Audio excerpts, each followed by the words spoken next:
નમસ્કાર, આપ જોઈ રહ્યા છો spark today news. Bodeli, Alipura અને ઢોકલિયામાં મહોરમ પર્વની કોમી એકતા સાથે અને ચુસ્ત પોલીસ બંદોબસ્ત વચ્ચે શાંતિપૂર્ણ માહોલમાં ભવ્ય જુલુસ નીકળી ઉજવણી સંપન્ન થઈ।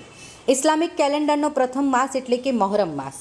આ પ્રથમ માસના પહેલા ચાંદથી 10મા ચાંદ સુધી મુસ્લિમ બિરાદરો દ્વારા હઝરત ઇમામ હુસૈન તથા તેમના 72 સાથીઓની શહાદતની યાદગીરીમાં મહોરમ પર્વની ઉજવણી કરવામાં આવે છે।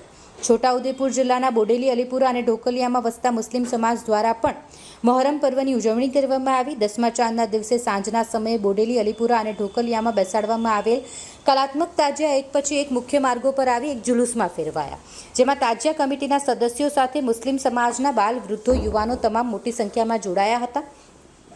બોડેલી પોલીસ દ્વારા ગોઠવાયેલ ચુસ્ત પોલીસ બંદોબસ્ત હેઠળ હિન્દુ મુસ્લિમ કોમી એકતાના પ્રતીક રૂપે તાજિયા જુલુસ બોડેલીના ગરનાળા પાસે ખત્રી ટીમ કોર્નર પાસેથી નીકળી બોડેલીના માર્ગો પર થઈ ધીમે ધીમે આગળ વધતા એક પછી એક કલાત્મક તાજિયાઓ જોડાતા જુલુસ આગળ વધીને એસટી ડેપો સામે પહોંચ્યો હતો અને ત્યાંથી પરત ફરી ઢોકલિયા પહોંચી રાત્રિના સમયે ટ્રકોમાં તાજિયાને નજીકના જાખરાપુરા ગામના તળાવમાં ઠંડા કરવામાં આવનાર છે।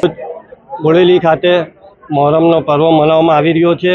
વર્ષોથી પરંપરા મુજબ ઢોકલિયા, બોડેલી, અલીપુરામાં વિવિધ જગ્યાએ તાજિયા બેસાડીને વિવિધ કમિટીઓ દ્વારા તાજિયા બનાવીને 10 દિવસ ઇમામે હુસૈનની યાદમાં તાજિયા બનાવવામાં આવે છે અને એમની ઇબાદત કરવામાં આવે છે।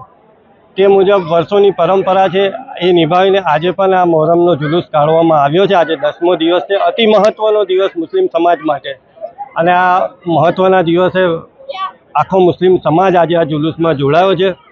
એમની સાથે સાથે ગામના તમામ આગેવાનો, વહીવટદારશ્રીઓ અને કોમી એકતાનું પ્રતિકરૂપ થાય એ રીતે આયોજન કરી અને સુંદર આયોજન કરીને આ મહોરમ તહેવાર મનાવવામાં આવી રહ્યો છે।